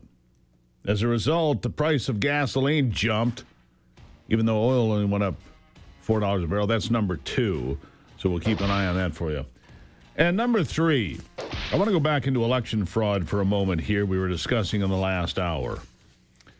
Election fraud. Of course it exists. The question is to what extent. Nobody believes that Joe Biden got 81 million votes. Nobody.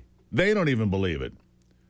Joe Biden doesn't know what to believe because, well, he doesn't know where he is. The fact of the matter is 81 million votes is inconceivable. It's impossible. It's improbable. It's mathematically certain that it did not happen. To me, it's mathematically certain it did not happen. And J.D. Vance got this strange letter, an email actually, from the mayor of Milwaukee, Wisconsin. He talked about it yesterday during a conversation. The press was there. Listen to this. Young moms. And some guy sends me a letter, the mayor of Milwaukee, and says, we don't do any election fraud, we don't do any election fraud, we don't do any election fraud. And my response to that is, you know what, it kind of reminds me of like a couple weeks ago, I get home to the Naval Observatory, the nicest public housing anywhere in the United States of America, and my 6-year-old greets me, and I love my little boy, but he's a little mischievous, and he gives me a big hug. He says, Daddy, I'm glad you're home. I didn't steal any of the cookies.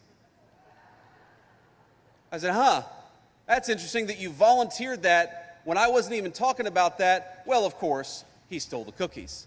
So when I hear a guy protesting out of nowhere, I did not do any election fraud, I did not do any election fraud, it makes me wonder, why is that guy protesting so aggressively? It's a little odd. A little odd, to say the least. Gets an unsolicited email of a guy saying, no election fraud in Milwaukee, none here. Why would you do that? And then JD went on to say something I've been saying for literally years. Here it is. Disagree with that, but today this is not about better or worse policy. This is about who is supporting the fraudsters and who's supporting you. And I know beyond a shadow of a doubt that if Mamaw and Papaw were alive today, they would not recognize the modern Democratic Party in 2026. They would not recognize a party that tries to send your money to illegal aliens instead of our hardworking seniors who earned those benefits and ought to have access to them. They would not recognize a party that raises your taxes so that we can give more money to the fraudsters, and they would not recognize a party that rewards the fraudsters rather than sending them to prison. So I ask you a very simple question. When you come to vote in November, are you going to vote for the pro-fraud party? Are you going to vote for the party who is sending your tax money to the fraudsters? No, we're going to support the party that is sending the fraudsters to jail and is protecting your money. We're going to vote for Derek Van Orden and for Brian Stile. As we should. The corruption, the fraud, the theft of your taxpayer dollars. Now, we've always known this was going on to some extent, but to the extent that we're seeing it revealed now is absolutely jaw-dropping. We heard the guy on talking about nonprofit hospitals paying their CEOs $23 million a year, some of them, with taxpayer money because they're nonprofits. It's remarkable. And then you see this rise of socialists and communists saying they want to help the working man. Nothing has helped the working man more than capitalism. Nothing has lifted more people out of poverty and into prosperity than the United States of America, and not just here, globally. The free market works. Communism Socialism has failed every place it has ever been tried. President Trump warned about it again yesterday. Here's what he said. What's happening, and I see these lowlifes getting, I mean, they're lowlifes. I watch them. I know good people. I know quality people. These are essentially lowlifes. And when I see what they're talking, I think they're very dangerous in many ways. And I've said it, and then I said, boy, that's a pretty big statement. Then I realized, you know, a couple of people said, I think you're probably right.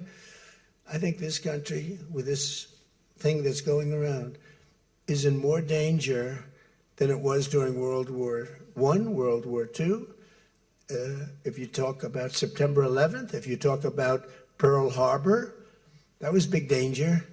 I think the concept of us going communist, because one thing that happens when you go communist, you never come back, never comes back. You die in squalor.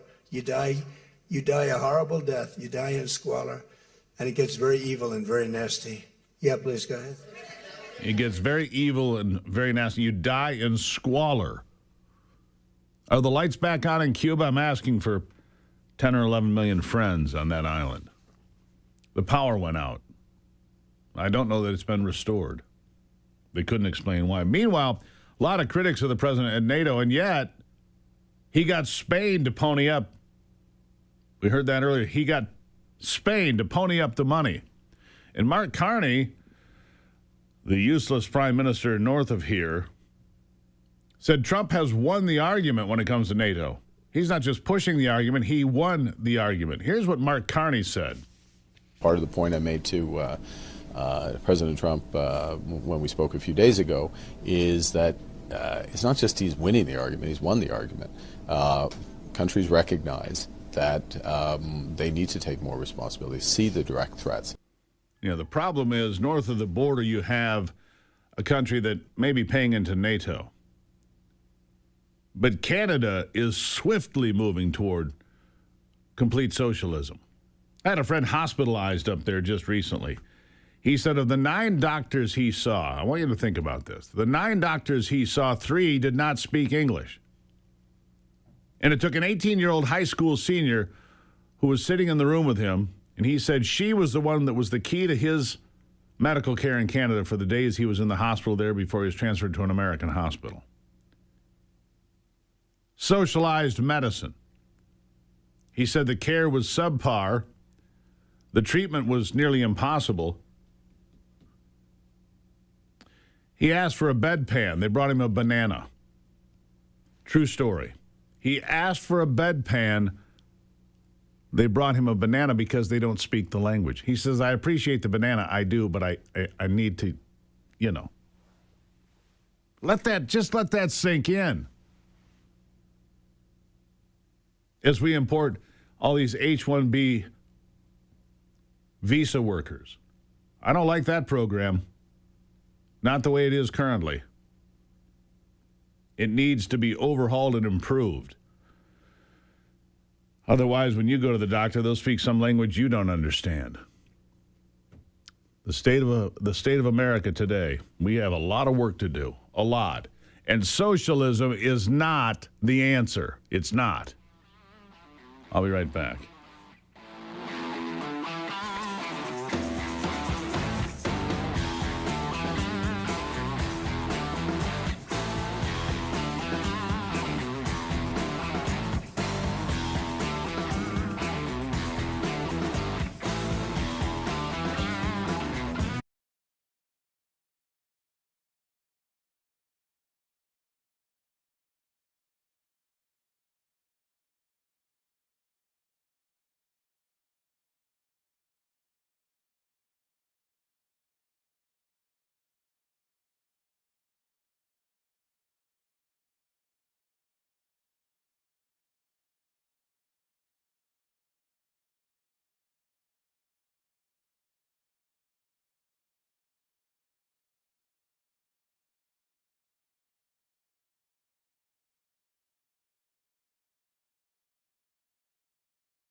I was doom scrolling on social media yesterday, I admit it.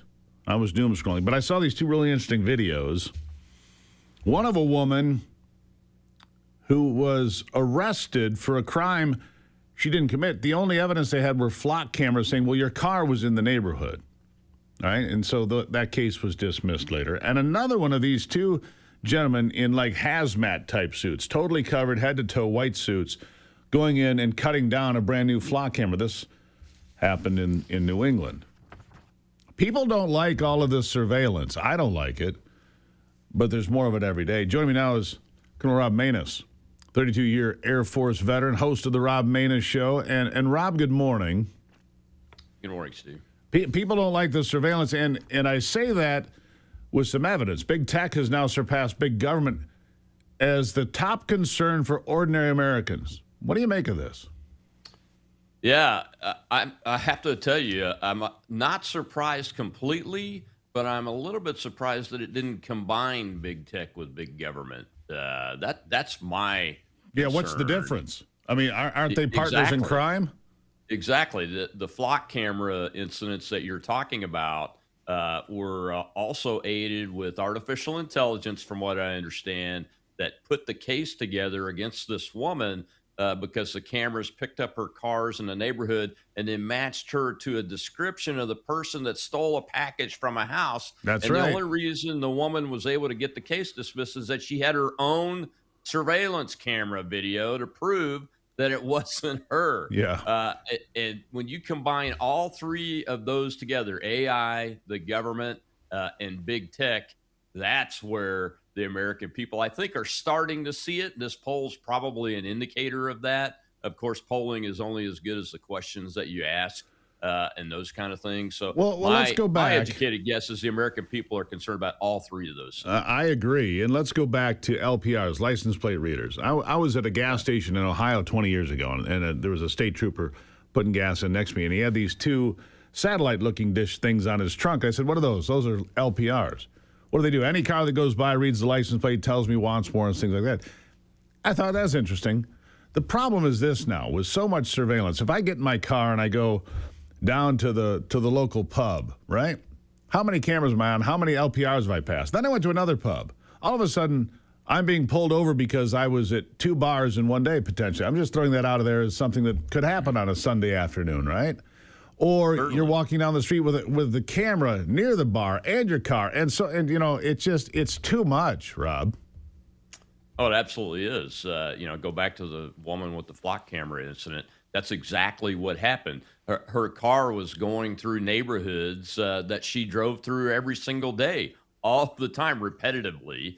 So her license plate was picked up. The description of the vehicle was picked up and then married up with an inaccurate description of a perpetrator. And you literally had the investigator at the door insisting that this lady is the perpetrator of the crime that she's being accused of. And here's the video, ma'am. I've got you dead to rights. We know every movement you have, etc. Well, the flaw is the cameras can't see into the cars most of the time.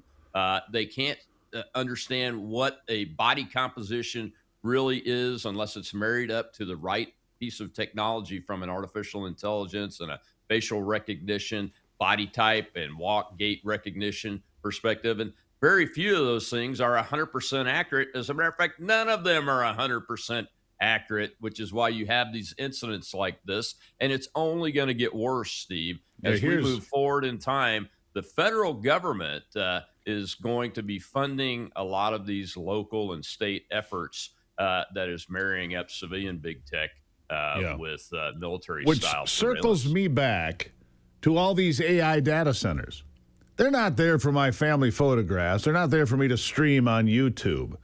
They're there to cross-reference and match me so they can convict me of a crime that I may or may not have even committed. And that's the frightening thing here, Rob. This woman had her own surveillance camera, I believe, in her vehicle. So she was able to say, I was not there. Here I am, because she had one of those cameras, aftermarket deals. How many people have been convicted in this country already of crimes they did not commit because of faulty information and evidence like this?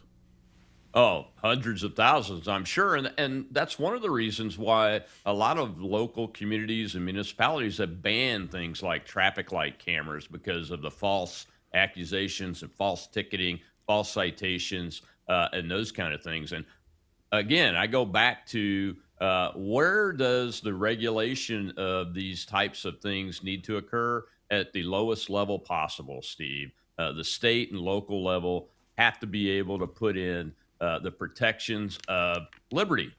That's what America is all about. And it can't just be done from the top down. It's got to start at the local level. And we've got to insist on being able to do that. There's some movements afoot to try to remove the state and local levels' ability to regulate these systems. And that is the exact wrong approach to take. That is the approach that big governments that have words like tyrants and tyranny associated with them, not freedom.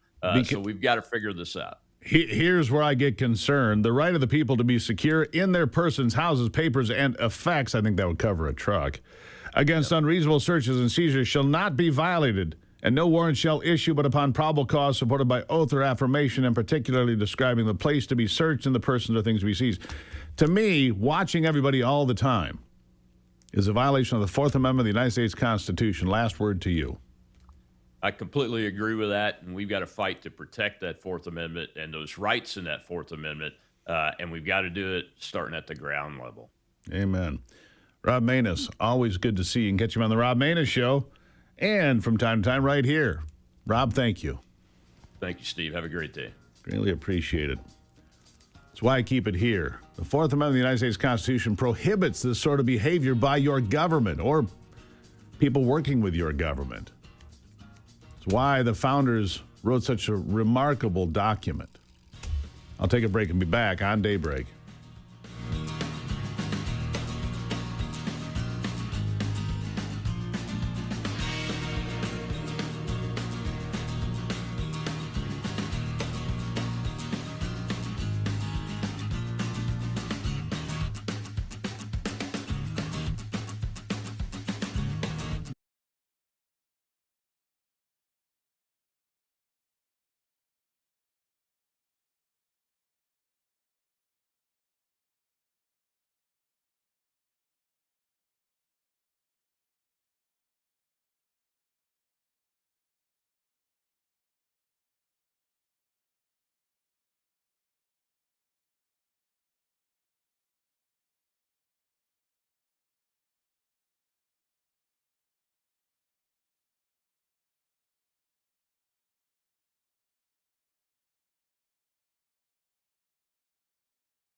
Speaking of data centers, I want to share this with you. In September, Google walked away from a $1 billion data center just outside of Indianapolis, right?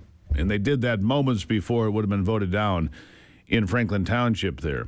Not an isolated incident, by the way. Communities across the United States have now blocked or delayed more than $130 billion in AI data centers just in the first quarter, the first 3 months of 2026. It is the problem bit zero, which is on NASDAQ, by the way. Spent the last 4 years quietly engineering its way around. The company now controls more than a gigawatt of low-cost clean power capacity across Norway and Finland, permitted before the backlash started and welcomed by the communities around it. In May, the company signed a binding letter for a 15-year lease worth roughly $2.6 billion and began trading on NASDAQ on June 9th. The AI capital being rejected at home has to go somewhere that it's allowed to build. The rejections are coming faster now in America as communities are standing up and saying, not here, not now. In Tucson, Arizona, the city council voted unanimously to oppose Project Blue, a $3.6 billion Amazon campus. after similar fears about water use and rising costs boiled over. What is the truth? That's what I want to know about these data centers. What are they for? And what is the truth? Are they really going to drain the power grid? Are they going to drain the aquifer and take too much water? These are the questions I have.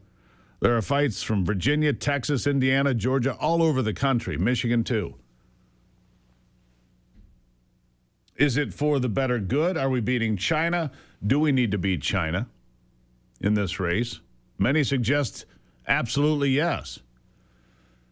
But communities are saying, not in my backyard. Not in my backyard. All right, so we'll keep watching it. We'll keep reporting on it and hearing from you. Send me emails to stevegruber.com. stevegruber.com. Send me those emails. We'll stay in touch as to what's happening in your backyard. More after this.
Couple of things here. Just earlier in the program, you heard President Trump talk about the squalor of communism and the damage it does. And he also reflected on the fact that many Hispanic voters in America are either directly or indirectly tied to communist regimes in Central and South America and elsewhere. And maybe that's one of the driving factors for the reason that Donald Trump got more Hispanic votes in 2024 than any Republican ever. It's a big deal. My next guest, Mayra Flores, was a member of Congress representing Texas 34 in 2022 and 23, a member of the Republican Party. The first female Mexican-born member of the House. She joins me now. Mayra, good morning. Good morning. Thank you for having me. So, obviously in Texas, a big block of Hispanic voters who have shown to be conservative, which makes sense. I mean, Hispanic voters, the ones that I know, are more conservative than the ordinary person, rooted in faith and family and hard work. That's true, isn't it? It is. It's in our DNA. It's who we are. That's why I find it hilarious when Democrats, ask, how can you vote Republican? Well, we are raised Republican. Our conservative values align with the Republican Party. And that is one of the reasons why the Mexican Americans have slowly been moving towards the Republican Party, because for decades and decades, they had been brainwashed by the Democrat Party, being told that the Republican Party was a party of the rich.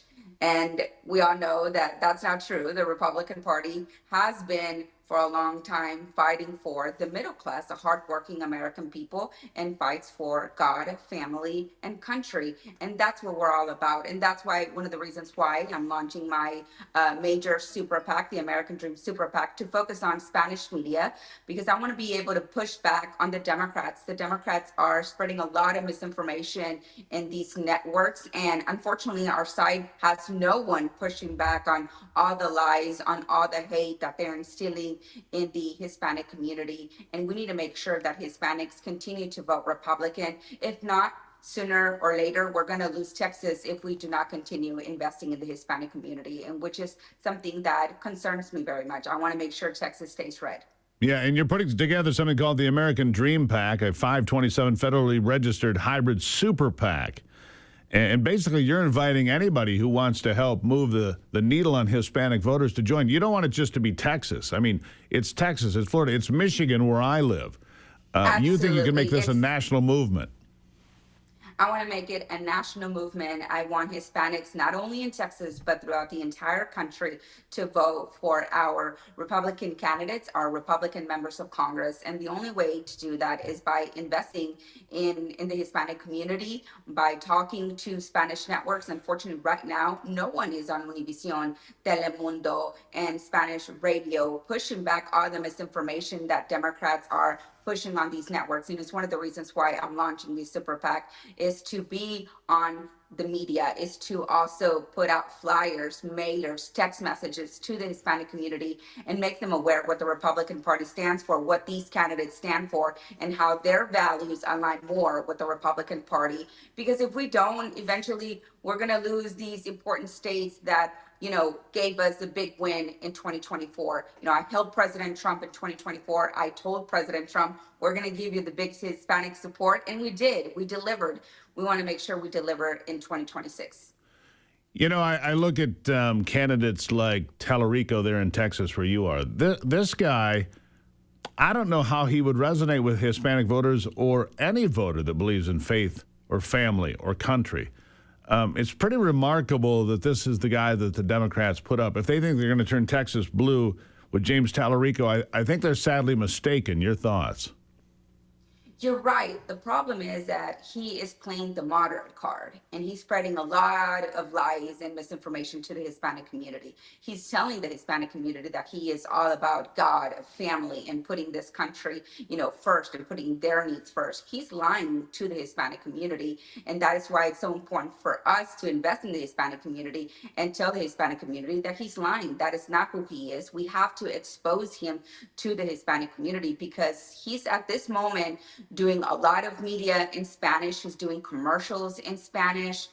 He's doing, a lot in South Texas. And, I want to make sure that we take this race serious, and that we, invest in Paxton and his race as well. And that's why I'm putting this PAC together, to make sure that our PAC supports him in getting the message across the entire state, and of course in other states as well. But the problem is that he's lying to the Hispanic community. He's telling them what, they want to hear. Yeah, what about democratic socialism in Texas? We hear about it, of course, in New York City and Seattle and elsewhere. And a candidate just won, a radical candidate just won in Denver, Colorado. Denver has a lot of Hispanic voters, and yet they vote for this socialist. They're not democratic at all. They're socialists. What do you do to blunt that? What do you do here's free stuff for you and free stuff for you and free stuff for you? How do you blunt that in any community?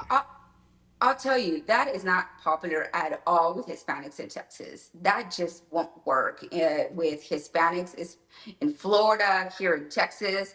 It's not something, that the Hispanic community is ever for, because many of them fled Cuba, Venezuela. So anytime they hear the word socialism, they will push back and fight back.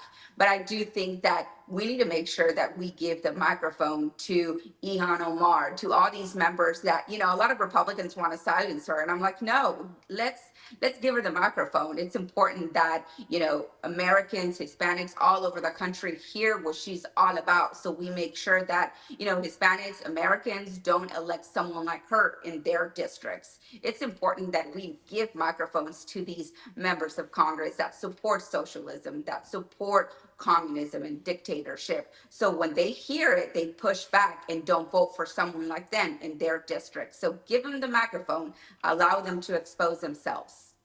Myra, it is the American Dream PAC. Tell folks that are listening and watching how they can get involved with what you're doing. Please join all my social media, Mayra Flores for Congress. I have on Instagram, but of course my Facebook. I have my X as well, but it's the American Dream superpac.org. Join, donate. Anything that you donate is going directly straight to our candidates, not just in Texas, but throughout the entire state, because I want to make sure that Hispanics continue voting Republican on this midterm. Mayra Flores, always an honor to talk to you. Thank you for being here. Thank you so much. Our country's worth fighting for.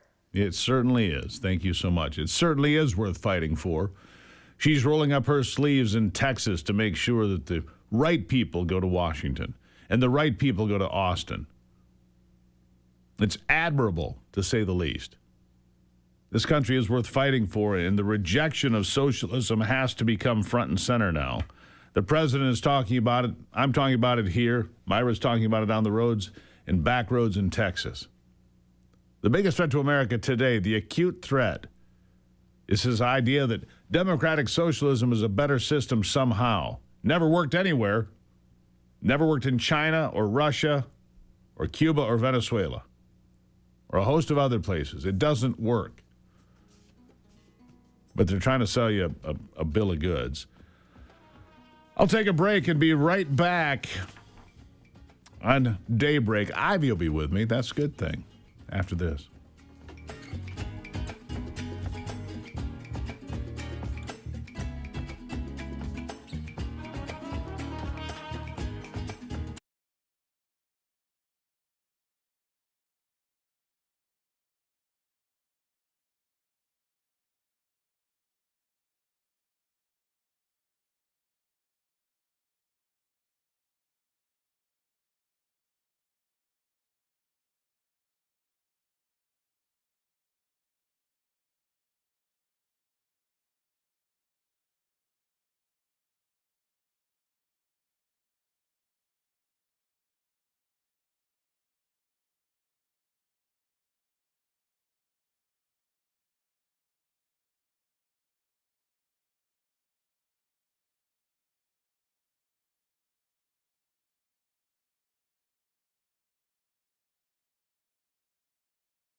harasses.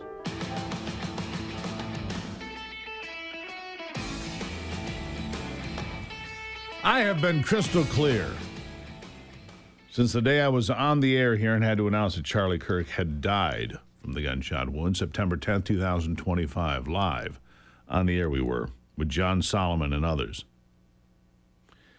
The fact of the matter is, when I first saw the video at a distance, I saw, well, actually what I heard was a rifle report. And then the sound, I've done a lot of hunting, the sound of the impact.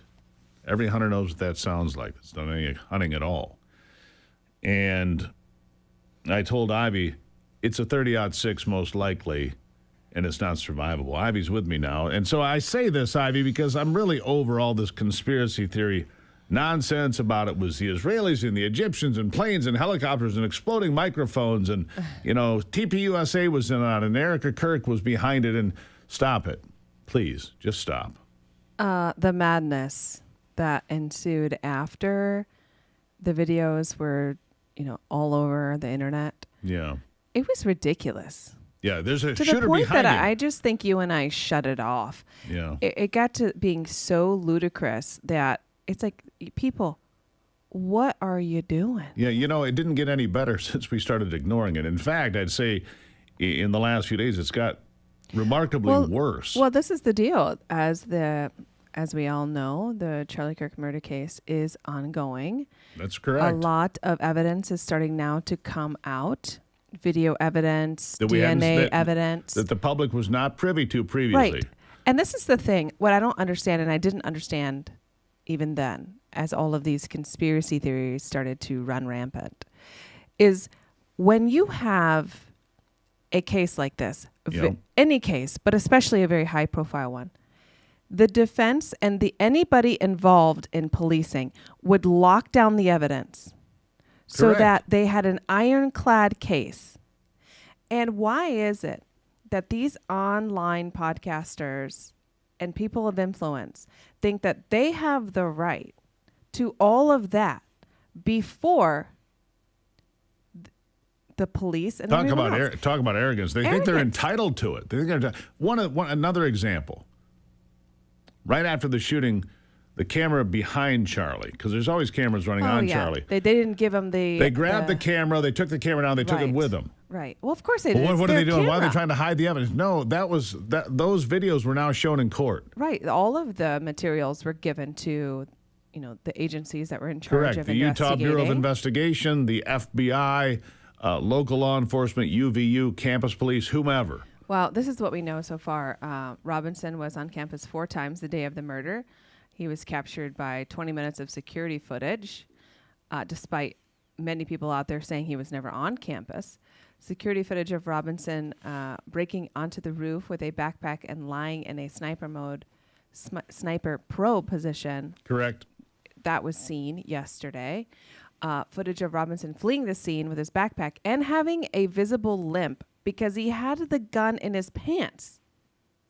Down his They're like, leg, right. There's no way that he could have done that. Yeah, actually, you can do that. Yeah. Medical examiners confirms that the single gunshot wound killed Charlie.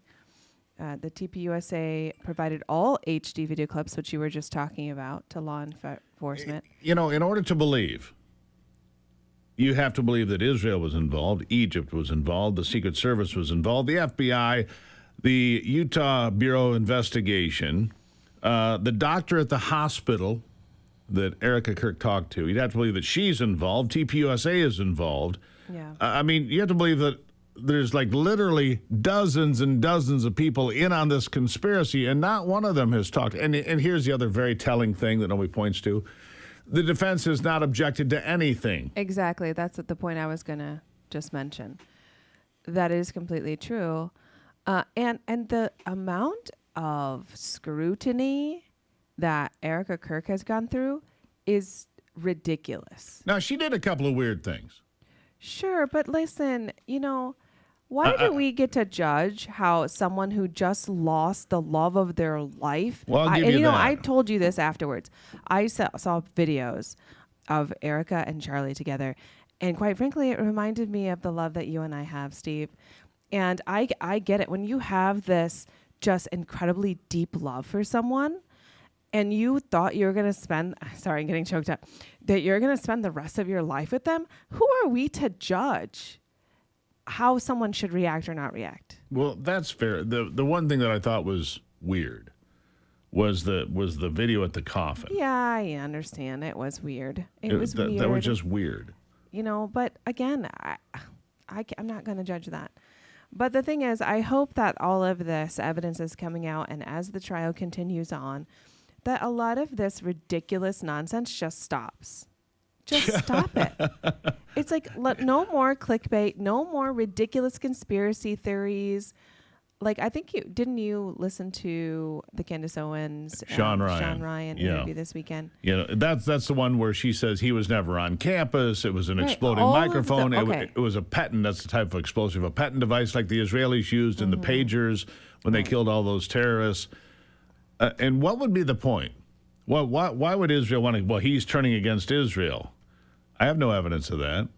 They claim that he was turning against Israel. Well, I have my own questions about Israel and how they treat us and how we treat them. Sure. I think a lot of people do, but to suggest that it's the Israelis doing it, come on. Right. I'm sorry, I'm not in that camp. No. I'm in the camp of where I was the day that it happened, and I'll just finish with this. It was a deranged transgender kid who was twisted up by Reddit posts and whatever that gaming platform was. And culture and the left saying how racist and that he was a Nazi. Speaking of Candace Owens, here's something else. Every time she goes out and does a podcast like she did on the 3rd of July with Sean Ryan, the death threats against Erica go up exponentially. Every single time. She's putting people in danger. It's reckless. An old friend of mine used to say something that seems appropriate now. Don't be reckless with the facts. That's right. You might want to have some before you start spewing a bunch of garbage. Amen. Ivy, love you. I love you too, Steve. I'll take a break and have some final thoughts after this.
Fiery debates in Michigan last night for the candidates.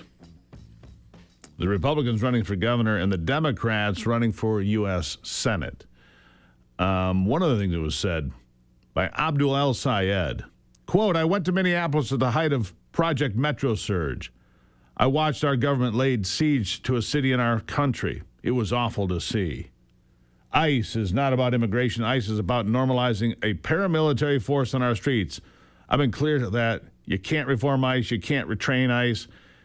You have to abolish ICE. So El Sayed went to Minneapolis as an agitator. That's what he said here. He was an instigator in the pro-open border riots in Minneapolis. ICE did the same job during the Biden administration. There weren't protesters then. Barack Obama deported more people than Donald Trump. There weren't protests in the streets then. These are radical people. Graham Plattner, finally forced to drop out after one of his former girlfriends accused him of rape. He dropped out yesterday in Maine. Don't give us somebody just as radical with a different resume. Susan Collins is the best you can expect out of Maine if you're a Republican or a conservative. You may not like the way she votes sometimes. I understand that. I don't either. But for Susan Collins, you will get a Graham Plattner-like candidate elected to the U.S. Senate. Michigan, I hope you're smarter than that. Texas, I hope you're smarter than that. I hope you know enough that democratic socialism isn't democratic at all. And the results would be devastating. They would be devastating. We do it every day. Fight the good fight. Keep the faith. God bless America. I'm Steve Gruber. This is Daybreak. And remember, it takes you to save America. We'll see you tomorrow.